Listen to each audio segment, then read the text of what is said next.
Welcome back to another First Press. Let's talk about how a printhead clean looks. When you hit clean, immediately the printer pulls residual ink from the printheads and dumps it into the waste bin.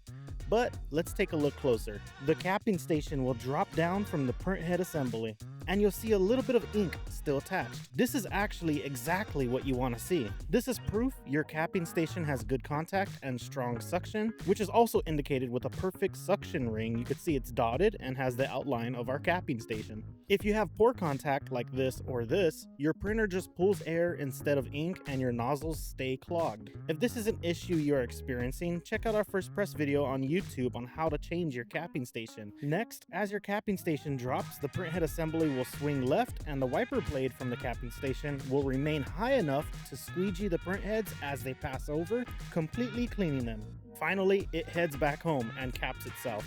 It's a lot of moving parts, but running this frequently is the best way to prevent downtime in your shop. Hit subscribe for more printer tech tips.